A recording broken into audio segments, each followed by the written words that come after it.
안녕하세요. 온전히 성경을 알도록 도와드리는 성경의 온도 이재균 전도사입니다. 오늘 두 번째 시간인데요. 시작하기에 앞서서 지난주에 배웠던 내용을 짧게 다시 한번 알아보고 오늘 내용 들어가 보도록 하겠습니다. 지난주 내용 기억하시나요? 이제 마가복음 1장 1절부터 우리 13절까지의 내용을 함께 살펴봤습니다. 1절에서 이런 이야기를 했습니다. 하나님의 아들 예수 그리스도의 복음의 시작이라, 예수 그리스도의 복음이 시작되었다라고 1절부터 이제 마가복음은 이야기를 하고 있습니다. 예수 그리스도가 이 땅에 가져오신 하나님 나라의 복음, 그 하나님 나라의 이야기를 이제 앞으로 이 마가복음을 통해서 계속해서 살펴보겠다, 이야기하겠다 1절부터 우리에게 알려주고 있었어요. 그리고 장면이 바뀝니다. 침례 요한이 등장하죠. 바로 구약의 이사야서에 등장했던 하나님께서 약속하셨던 이야기, 예수 그리스도 앞에 심부름꾼을 보내서 예수님이 그 사역을 준비하게 하시겠다 하셨던 그 약속대로 침례 요한이 예수님의 심부름꾼으로 등장해서 그 사역을 준비하고 예비했던 내용들이 이어서 나오고 있습니다. 그리고 그 침례를 선포하고 있을 때 누가 오십니까? 이제 예수님이 등장하시죠. 예수님께서 침례 요한에게 나와서 그 회개의 침례를 받습니다. 죄인들만 받는 침례였는데 예수님이 침례를 받으셨죠. 우리의 죄를 사하여 주시고 앞으로 예수님의 걸어가실 그 길이, 예수님의 사역이 바로 이 죄인을 구원하기 위한, 우리를 구원하기 위한 사역임을, 그 공생애의 삶임을 보여주는 명확한 사건이라고 볼 수 있겠죠. 죄인을 대신해서 침례를 받으십니다. 침례를 받자 하늘문이 열리고요, 성령이 비둘기처럼 예수님께 내려오죠.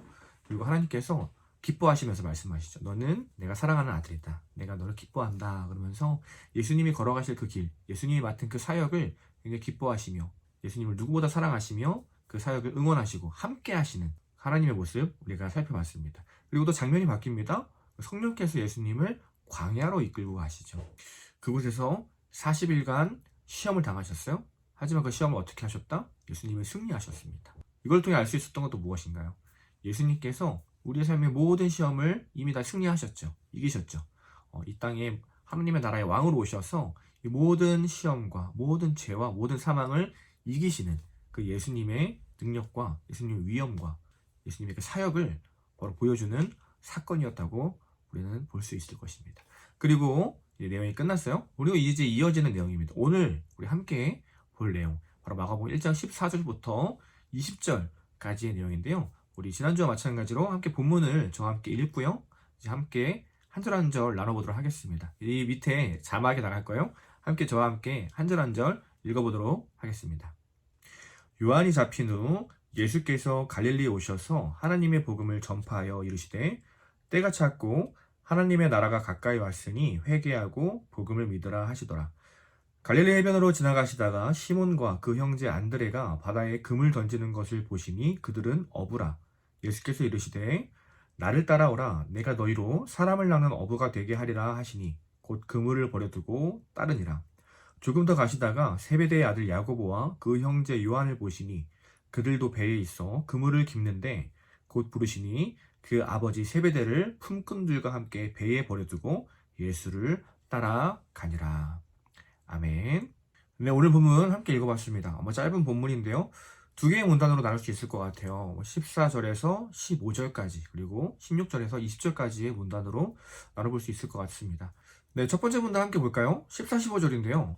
이제 예수님의 본격적인 사역이 시작됩니다. 14절 보니까 예수님이 갈릴리에서 하나님의 복음을 선포한다라는 내용이 기록되어 있습니다. 드디어 복음 전파 사역이 시작되고 있는 거죠. 복음 전파 사역을 어느 때부터 시작하셨냐 보니까 14절 맨 앞에 요한이 감옥에 갇힌 뒤에 그 사역을 시작하셨다라고 기록되어 있습니다. 보니까 진짜 그 침례 요한은요, 예수님의 사역에 심부름꾼으로서의 역할만을 감당한 것이죠. 예수님이 복음을 전파하고 제자를 부르고 여러 가지 하나님 나라의 놀라운 일들을 일으키시는 그 기적을 선포하시는 일들을 침례 요한은 보지 못했어요. 예수님이 오시기 전까지에 예수님의 길을 준비하고 사람들을 준비시키며 회개의 침례를 주고 그들이 복음을 들을 수 있도록 그 마음의 문을 열고 주님 앞에 준비케 하는 심부름꾼의 역할만 감당했음을 알 수 있습니다. 이것을 통해서 또 알 수 있는 건 무엇인가요? 우리도 교회 안에서 또 하나님 나라의 백성으로서 여러 가지 일을 우리가 감당하고 있습니다. 때로는 내가 하는 일을 통해서 내가 열매를 맺기를 소망할 때가 너무나 많아요. 내가 이렇게 열심히 했는데, 내가 이렇게 시간을 투자했는데, 내 안에서, 내가 하는 이때에, 내 기간 안에서 열매를 봤으면 좋겠다라는 생각이 참 들 때가 많습니다. 저도 사역자로서 제가 맡고 있는 사랑하는 청년들, 저하고 있을 때, 제가 열심히 노력한 만큼 열매가 보였으면 좋겠다 싶을 때가 참 많아요. 그런 마음 가운데 고민하고 이렇게 씨름하며 기도하다가 항상 하나님 주시는 마음은 제가 할 수 있는 분량까지, 제가 할 수 있는 최선을 하되 그 모든 것은 주님께 맡기라는 마음인 것이죠. 오늘 아마 침례 요한의 마음도 마찬가지였을 것입니다. 자기가 할 수 있는 그 사역의 범위까지, 자기가 할 수 있는 시기까지 최선을 다해서 하나님 나라의 일을 감당했죠. 그 이후의 일들은 이제 예수님께서 감당하셔야만 하는 일이었습니다. 우리도 이 사역을 할 때, 뭔가 하나님 앞에서 헌신하며 나아갈 때 사람을 보고 당장 눈앞에 일어나는 일들 앞에 우리가 조급해서 할 것이 아니라 하나님만을 바라보며 먼 훗날 반드시 열매 맺게 해주실 주님을 기대하며 나아가야 할 것입니다. 14절을 통해서도 그렇게 우리가 내용을 묵상할 수 있을 것 같아요. 요한이 잡힌 후에 예수님께서 복음을 전파하십니다. 근데 그 복음을 어떻게 전파하느냐? 전파하신 복음의 내용이 뭐냐? 바로 15절에 자세히 등장되어 있죠. 15절은 다시 한번 읽겠습니다. 때가 찼고 하나님의 나라가 가까이 왔으니 회개하고 복음을 믿으라. 하나님 나라가 이미 가까이 왔다. 때가 찼다. 임박했다. 너희들 정신 차려라. 이제 회개해라.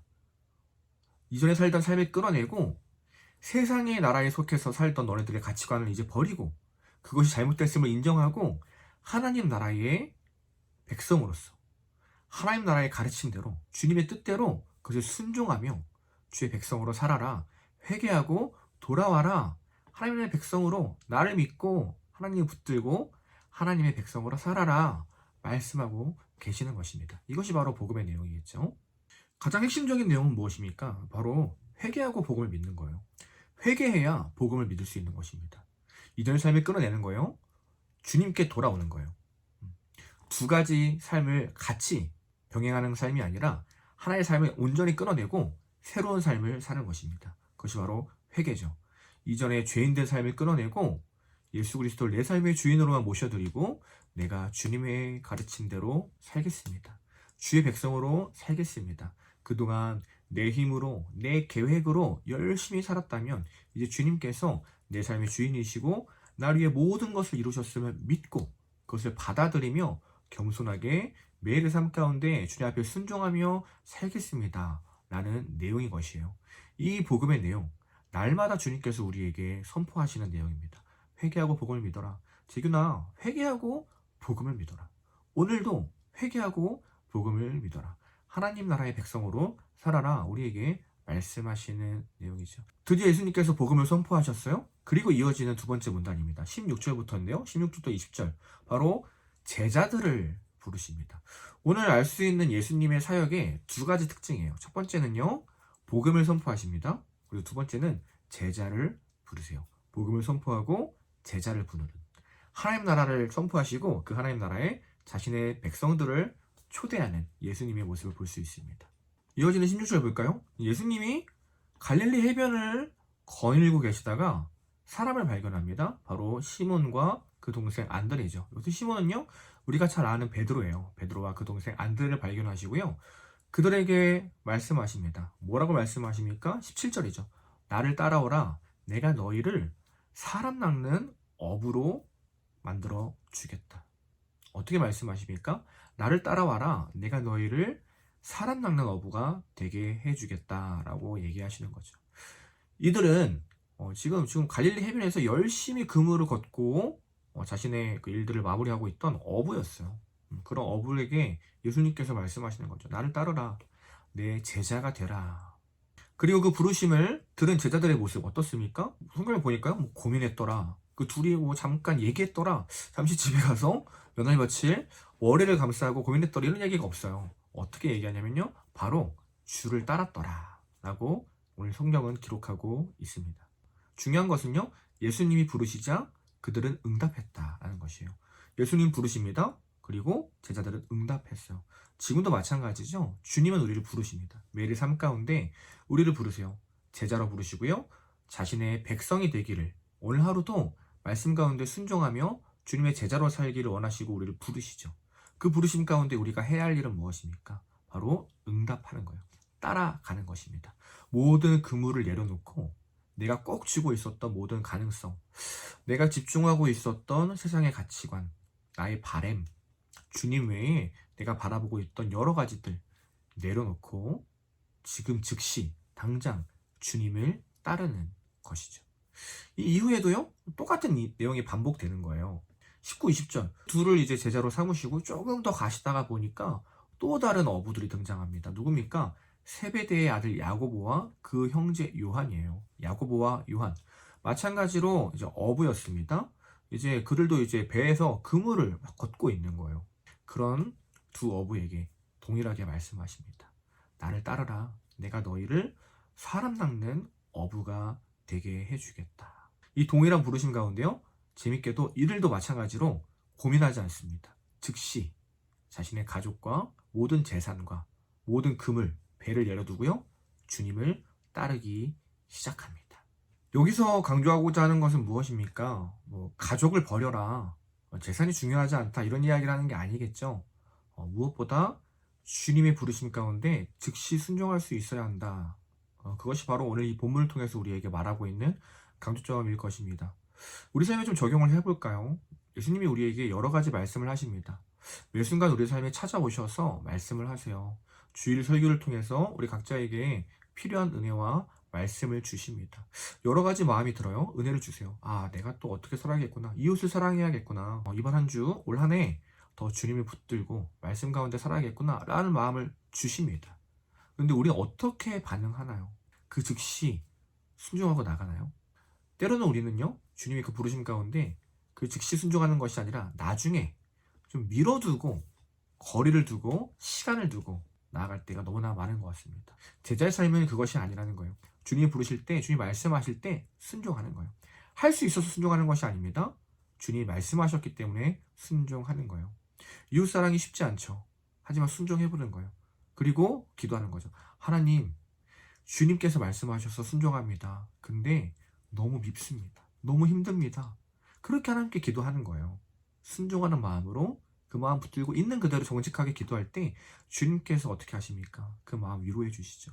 그리고요, 기도하다 보면 어느새 내가 미워하는 그 사람 봤을 때 미워지는 그 마음이 눈 녹듯이 또 사라지는 주님의 은혜를 경험할 수 있는 것이죠.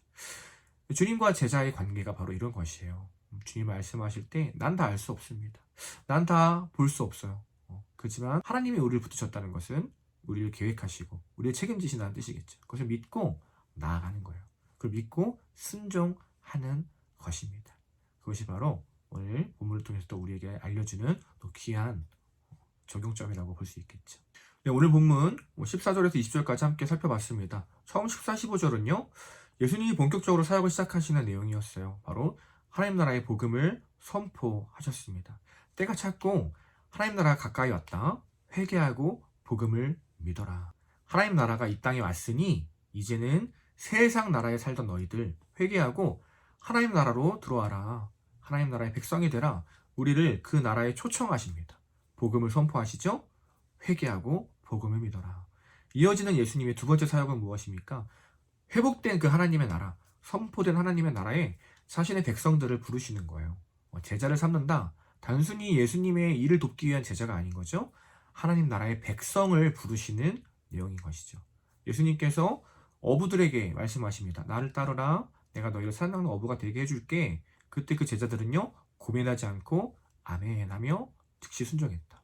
우리가 하나님 나라의 백성으로서, 제자들로서 마땅히 그 하나님의 부르심 가운데 주님이 우리에게 말씀하실 때 우리도 아멘 하며 순종할 수 있어야 할 것입니다. 바로 오늘 이 본문들의 내용이었어요. 14절부터 20절까지의 본문 우리에게 함께 살펴봤습니다. 오늘 본문에 드러난 예수님의 이 두 가지 사역, 바로 우리가 감당해야 할 두 가지 사역일 것입니다. 복음을 전파하고 하나님 나라에 초대하는, 제자 삼는 그 사역, 바로 주님의 제자된 우리가 동일하게 주님을 따르며 해야 할 사역인 거죠.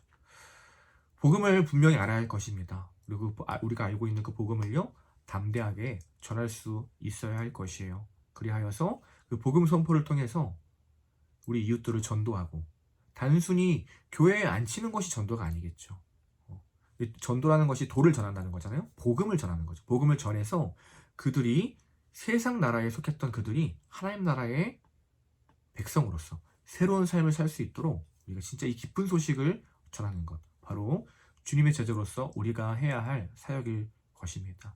우리 가족에게, 또 우리 이웃에게, 내가 사랑하는 사람들에게 이 복음을 선포하고 함께 하나님 나라의 백성으로서 행복한 삶을 누리고 살아가는 저와 여러분 되기를 소망합니다.